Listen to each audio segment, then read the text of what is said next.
아무 일도 없던 평범한 아침. 도시엔 여느 때처럼 햇빛이 들이치고 사람들은 일상을 준비하고 있었죠.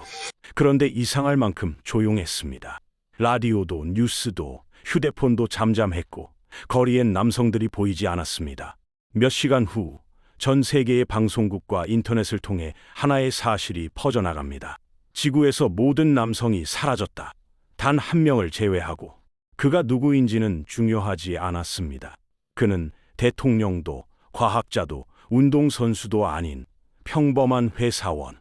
어제까지만 해도 다른 사람들과 마찬가지로 출근 준비를 하고 편의점에서 삼각김밥을 사 먹고 퇴근길에 이어폰을 꽂고 걷던 한 남자였죠.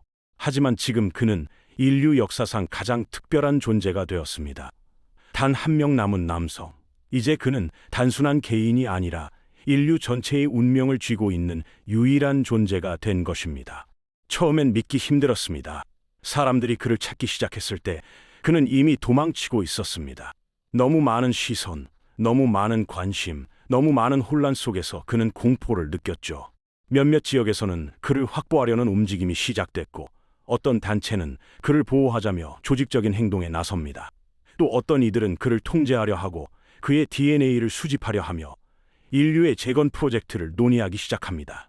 한편으로는 수많은 여성들이 각자의 방식으로 그를 기억하려 합니다.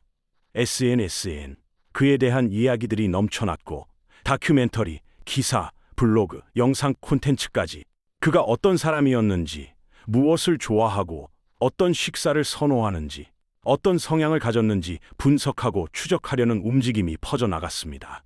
이제 그는 한 명의 남자이자 하나의 상징이 되어버린 겁니다.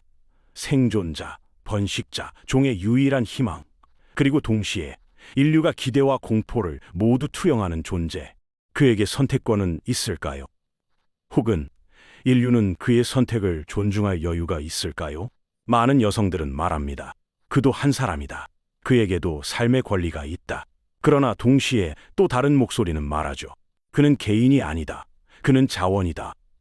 인류가 그를 필요로 한다. 시간이 지나며 그는 점점 침묵하게 됩니다. 말하면 말할수록 오해가 생기고 행동하면 행동할수록 파장이 커지기 때문이죠. 결국 그는 자신을 둘러싼 세계에서 멀어지려 하고 그 속에서 자신이 정말 원하는 것이 무엇인지 생각하게 됩니다. 이제 그는 질문하게 됩니다. 내가 진짜 살아있는 걸까? 아니면 이용당하는 도구일 뿐일까? 그리고 이 질문은 곧 전 인류가 스스로에게 던지는 질문이 되죠. 인간이란 무엇인가? 생존이란 무엇인가? 한 생명이 수십억의 운명을 책임질 수 있는가? 이제 이 이야기는 단순한 생존의 서사가 아닙니다. 권력, 윤리, 과학, 철학, 인간성, 모든 것이 뒤섞인 새로운 형태의 인류 서사가 펼쳐지기 시작합니다. 지구에 남은 마지막 남자, 그에게는 세상을 바꿀 수 있는 힘이 있습니다. 하지만 동시에 그를 둘러싼 모든 것들이 그를 짓누릅니다. 그는 인류의 희망일까요? 아니면 인류의 최후일까요? 지금 이야기는 막 시작되었을 뿐입니다. 마지막 남자가 존재한다는 사실이 확인된 후 세계는 극적인 전환점을 맞이합니다. 처음에는 단순히 생존이 문제였습니다. 혼란에 빠진 사회, 무너진 시스템, 그리고 공포 속에서 살아남기 위한 개인적인 싸움. 하지만 어느 순간부터 사람들의 시선은 점차 다른 방향으로 향하기 시작하죠. 그것은 바로 인류의 미래였습니다. 지금 남아있는 여성 인구는 약 40억 명, 단 한 명의 남성. 수학적으로는 불가능에 가까워 보이지만 생물학적으로 완전히 불가능한 일은 아닙니다. 정자는 매일 수백만 개씩 생성되고 여성의 출산 능력만 유지된다면 이론상 인류는 다시 인구를 늘려나갈 수 있습니다. 사람들은 말합니다. 가능성은 있다. 하지만 그 가능성은 과연 누구를 위한 것일까요? 그리고 그 가능성은 어떤 방식으로 이루어져야 할까요? 한쪽에서는 과학자들과 정책 이반자들이 모여 국가 단위의 계획을 세웁니다. 정자를 채취하고 인공수정을 통해 다량의 출산을 유도하며 효율적인 번식 모델을 제시합니다. 여성들은 협의회 형태로 조직되며 서로의 역할을 나눕니다. 의사, 간호사, 심리학자, 유전학자, 보호자. 반대편에서는 여전히 개인의 존엄성과 자유를 주장하는 목소리가 존재합니다. 그가 인간이기 전에 자원이 되어서는 안 된다는 외침. 그 역시 감정이 있고 선택이 있으며 강요되어선 안 된다는 믿음. 그러나 현실은 냉혹합니다. 시간이 지나면 여성들 역시 노화합니다. 임신이 가능한 기간은 제한되어 있고 인류가 다시 숫자를 회복하려면 막대한 시간과 자원이 필요하죠. 그래서 일부 공동체는 독자적인 계획을 실행에 옮기기 시작합니다. 어떤 도시는 그를 중심으로 거대한 클리닉을 만들고 철저히 보호하며 정기적으로 인공수정을 시행합니다. 정자는 냉동 보존되고 유전자 검사를 통해 건강한 배아만 선택됩니다. 마치 하나의 국가 프로젝트처럼 작동하는 체계. 다른 곳에서는 보다 인간적인 방식을 택합니다. 그의 감정을 존중하고 동의하에 자연적인 관계를 추구하려 합니다. 물론 이 방식은 효율성은 떨어지지만 인간 존엄성을 지킨다는 점에서 더 큰 의미를 부여받습니다. 하지만 무엇이 옳은 방식인지는 누구도 확신할 수 없습니다. 생존과 윤리 사이, 효율과 감정 사이. 인류는 이제 단순히 살아남는 것을 넘어 어떤 방식으로 살아남을 것인가를 고민해야 하는 시점에 도달한 것입니다. 그리고 그 중심에는 여전히 그가 있습니다. 시간이 흐르며 그는 점점 변해갑니다. 처음엔 혼란과 공포 속에서 도망치기만 하던 그였지만 이제는 무언가를 깨닫기 시작하죠. 자신이 단지 유일한 남자라는 이유만으로 수십억 명의 삶을 결정짓는 존재가 되었다는 사실. 그리고 그 결정이 그저 유전자의 생존만을 의미하는 것이 아니라는 걸 이제 그는 선택해야 합니다. 강요가 아닌 스스로의 의지로. 그리고 인류는 그 선택을 기다립니다. 이제 생존은 출발점이었을 뿐입니다. 지금부터 시작되는 것은 책임의 시대입니다. 그로부터 몇 년이 흐릅니다. 첫 세대 아이들이 자라나고 다음 세대를 준비하는 움직임이 시작됩니다. 남자 한 명의 유전자를 바탕으로 태어난 수백, 수천 명의 아이들. 그들은 서로 다른 어머니에게서 태어났지만 모두 같은 아버지를 공유합니다. 다시 말해 모두 이복 형제인 셈이죠. 이제 문제는 단순히 번식이 가능한가에서 멈추지 않습니다. 그 다음 세대, 다시 말해 이 세대 아이들이 서로 아이를 낳게 되는 순간 유전자 구조에 문제가 생기기 시작합니다. 바로 유전적 다양성의 붕괴, 즉 유전자 병목 현상이 본격화되는 겁니다. 유전자는 섞여야 강해집니다. 다양한 조합을 통해 건강한 형질이 생기고 열성 유전자는 감춰질 수 있죠. 하지만 같은 유전자가 반복되면 유전적 질병이 드러날 확률이 높아집니다. 생물학적으로 보면 가까운 혈연 관계에서 아이를 낳는 일은 치명적입니다. 이복 형제들 사이에서 태어난 아이들은 면역력이 약하고 발달 장애나 장기 이상 같은 문제를 가지고 태어날 가능성이 커집니다. 단순히 생존율이 낮아지는 문제가 아니라 전체 인류의 유전자 풀이 점점 좁아지고 있다는 것이 더 큰 위험이죠. 유전자의 감옥은 조용히 그러나 확실하게 인류를 옥죄어 옵니다. 첫 세대에선 보이지 않던 문제가 두 번째, 세 번째 세대로 갈수록 점점 명확해지기 시작합니다. 건강하게 태어난 아이들의 수는 줄어들고 유아 사망률은 높아지며 특정 유전병이 전 인류에 퍼지기 시작합니다. 이제 인류는 선택의 기로에 섭니다. 유전적 붕괴를 막기 위해 과학적 개입이 필요한 걸까요? 아니면 이 상황 자체가 되돌릴 수 없는 종말의 예고일까요? 번식이 계속될수록 유전자는 더욱 단순해지고 인류는 더욱 약해집니다. 생존이라는 말은 이제 점점 공허해지고 있습니다. 유전자의 붕괴는 더 이상 이론 속 이야기가 아닙니다. 이제는 현실로 다가왔습니다. 이 세대가 아이를 낳기 시작하면서 문제는 눈에 띄게 드러났습니다. 신생아 중 상당수가 선천적인 질환을 가지고 태어나고 심지어 태어나자마자 생명을 잃는 경우도 빈번하게 발생합니다. 뇌가 제대로 형성되지 않거나 뼈가 자라지 않는 아이들, 면역 체계가 아예 작동하지 않아 일상적인 바이러스에도 속수무책으로 무너지는 신생아들. 과학자들은 경고합니다. 지금 우리가 겪는 건 유전적 대참사의 시작일 뿐이다. 이제 사람들은 두려워하기 시작합니다. 번식을 멈춰야 하는 것이 아닌가 하는 목소리가 커지고 일부 공동체는 출산 제한을 두기 시작합니다. 아이를 낳는 것이 더 이상 축복이 아닌 고통과 슬픔의 시작이 되어버렸기 때문입니다. 사람들의 시선은 다시 한번 그 남자에게 향합니다. 그의 유전자가 원인이라는 인식이 퍼지며 어떤 이들은 그를 비난하기 시작합니다. 하지만 과연 그가 원인일까요? 아니면 그저 이 구조의 희생자일까요?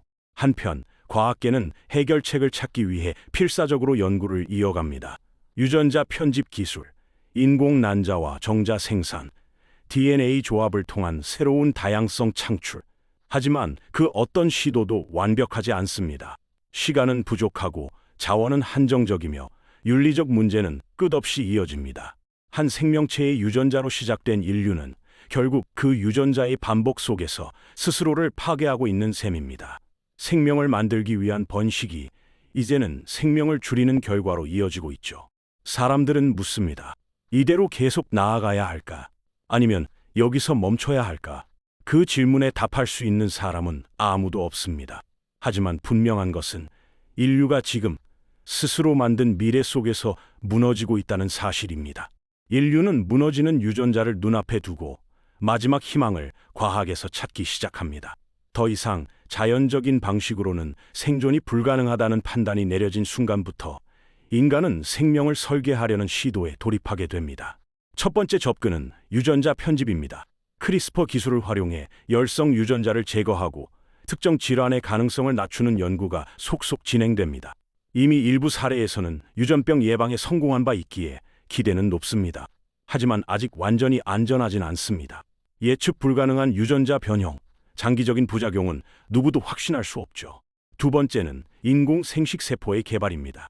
기존 남성의 정자만으로는 유전자의 한계가 뚜렷하기에 여성의 체세포나 줄기세포로부터 인공 정자를 만들어 유전적 다양성을 확보하려는 시도도 이루어지고 있습니다.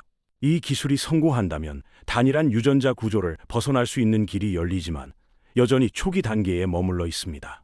세 번째는 인간 유전자 데이터베이스의 복원입니다.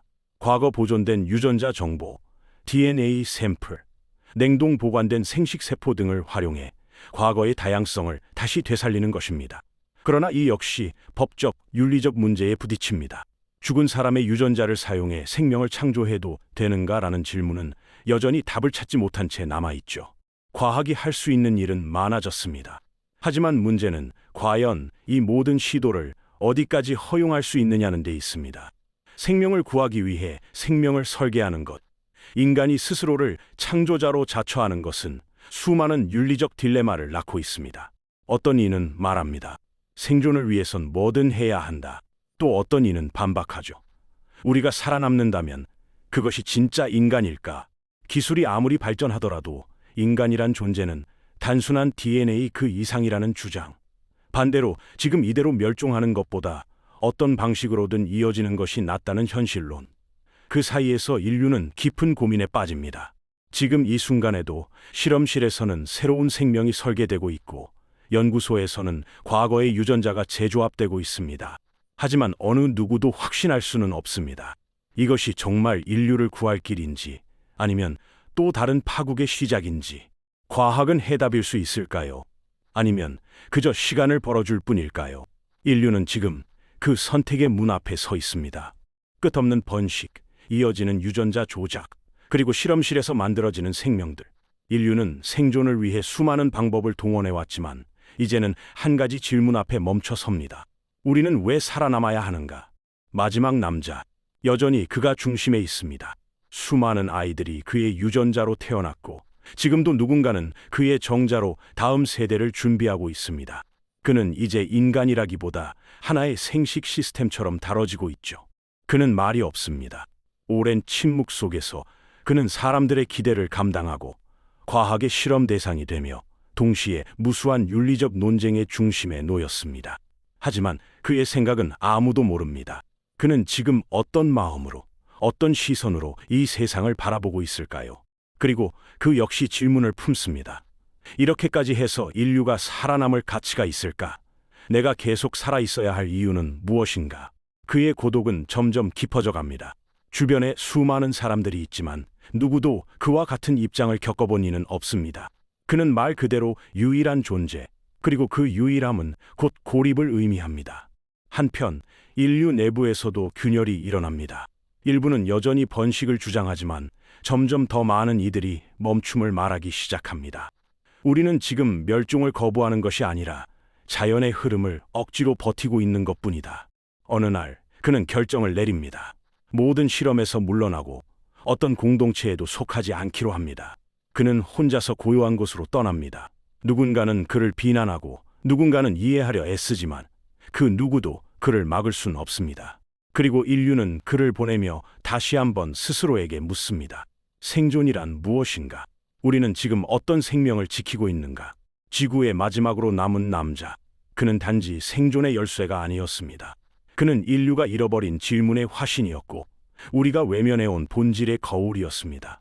그의 침묵은 하나의 선택이자 하나의 선언이었습니다. 나는 인간으로 살겠다. 자원이나 도구가 아니라. 그렇게 이야기는 끝나지 않습니다. 그는 여전히 어딘가에서 살아가고 있을지도 모릅니다. 인류는 여전히 답을 찾고 있고 미래는 여전히 결정되지 않았습니다. 하지만 한 가지는 분명합니다. 어떤 선택이든 그것은 인간으로서 내려야 할 결정이어야 한다는 것. 이제 선택은 우리에게 달려 있습니다. 우리는 오늘 단 한 명의 남자에서 시작된 상상을 따라 인류의 운명과 본질을 되짚어봤습니다. 그는 과연 인류의 희망이었을까요? 아니면 우리가 만들어낸 마지막 착각이었을까요? 하지만 이건 시작에 불과합니다. 우리가 다룰 이야기는 앞으로도 계속될 것입니다. 만약 지구의 핵이 식어버린다면, 만약 동물들이 말을 하기 시작한다면, 만약 해양 생명체가 육지로 진출한다면, 만약 하루가 100시간이라면, 그리고 만약 인간이 지구에서 가장 쓸모없는 존재가 된다면, 그 다음 이야기가 궁금하시다면 지금 구독하세요. 당신이 생각하지 못했던 질문들, 우리는 그 끝까지 따라가 볼 생각입니다. 좋아요와 알림 설정도 잊지 마세요. 당신의 클릭 하나가 다음 상상의 문을 여는 열쇠가 됩니다. 다음 콘텐츠에서 또 다른 만약을 상상해 봅시다. 지금 이곳, 우리가 발 딛고 있는 이 지구에서